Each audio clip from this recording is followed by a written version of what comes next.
गजानन, भोले शंकर के पुत्र गजानन, गौरा मैया के पुत्र गजानन, आके भक्तों के मन को भाओ, आके भक्तों के मन को भाओ, आओ आओ गजानन आओ, आओ आओ गजानन आओ, आओ आओ गजानन आओ, आके भक्तों का मान बढ़ाओ, आके भक्तों का मान बढ़ाओ।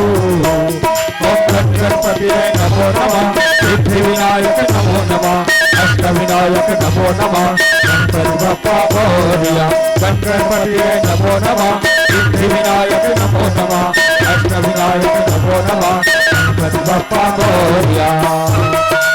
बोलो भगवान की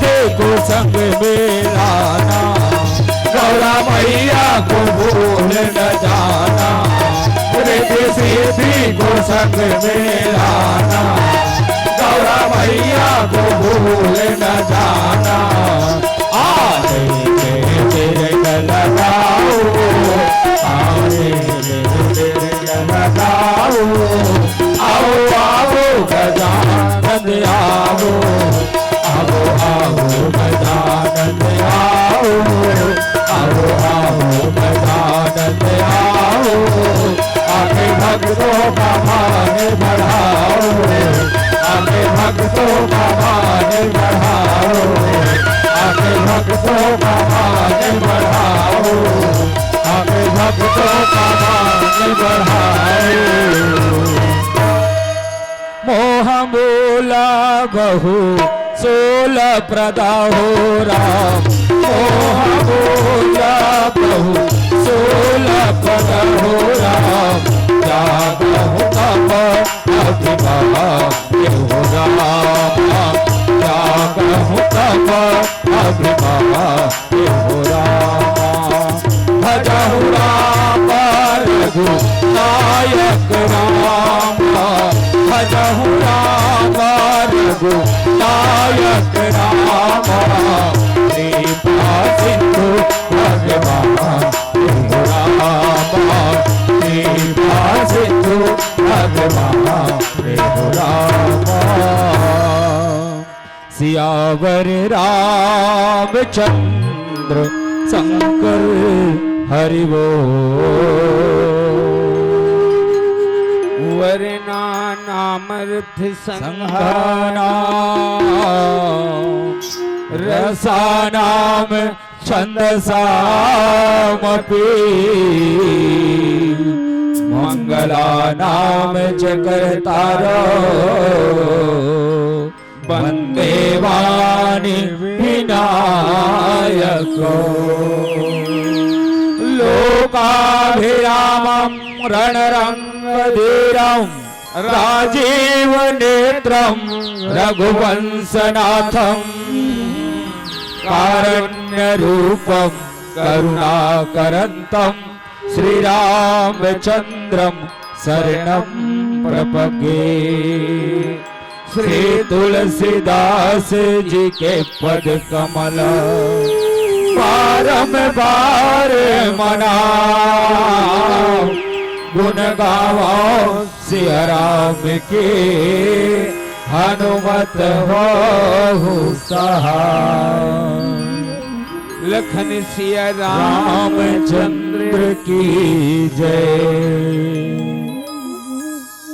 पावन ग्राम पाहंदा के समस्त मानस प्रेमी सज्जन वृंद, आप सबो जन के श्री चरण कमल में संगम मानस परिवार के जमो अबोध लैका मन के दंडवत प्रणाम हैं।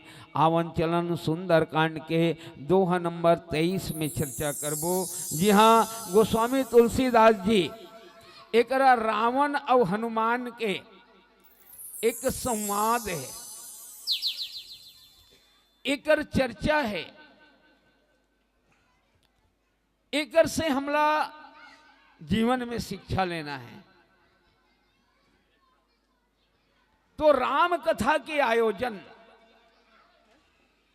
और जहां राम कथा होते, जैसे आज आपके गांव में राम कथा होते, तो आप मन तो बैठे छोदाई हो, दीदी हो, महतारी हो, भैया हो, लेकिन आप मन के अलावा यहां और कौन बैठे हैं? तो 33 करोड़ देवता बैठे हैं। ये प्रधानता है। आज ये ग्राम पहंदा सामान्य गांव नो है, बल्कि ये सबो लोक के घलो आज ये उत्कृष्ट लोक है, जहां 33 करोड़ देवता बैठे हैं। जम्मू तीर्थ आ गए हैं यहाँ, गंगा, गोदावरी, कृष्णा, कावेरी, नर्मदा, मथुरा, प्रयाग, राजिम, उज्जैन, हरुद्री घलो, ये मन बड़े बड़े तीर्थ है। लेकिन ये तीर्थ मन घला आज ये गांव पहंदा में आ गए हैं। काबर? सकल तीर्थ जहां आइए, जहां हरि कथा प्रसंग। और 4 युग होते, सतयुग, त्रेता, द्वापर, कलयुग। 3 ठन युग में भगवान संहत घूमे। सतयुग में विष्णु घूमे, त्रेता युग में राम घूमे लक्ष्मण भरत शत्रुघ्न के साथ में, द्वापर युग में भगवान कृष्ण घूमे बांसुरी बजात। लेकिन ये कलयुग में प्रत्यक्ष रूप से न तो विष्णु दिखे, न राम दिखे, न कृष्ण दिखे।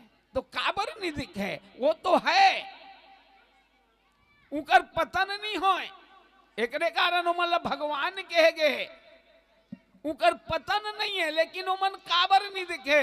दरअसल में कलयुग में रूप के महत्व नहीं है, नाम के महत्व है। कलयुग केवल नाम आधारा, सुमरि सुमरि नर उतर ही पारा। ले भला, सतयुग में तपस्या करते हजारों साल, तेकर फल एक बार हे राम का बेटे में मिल जाते, कलयुग में लेत भला है। त्रेता युग में 1 से 100 तक यज्ञ करते, तेकर फल कलयुग में एक बार लेबे ते में मिल जाते हैं। और द्वापर में पूजा ओकर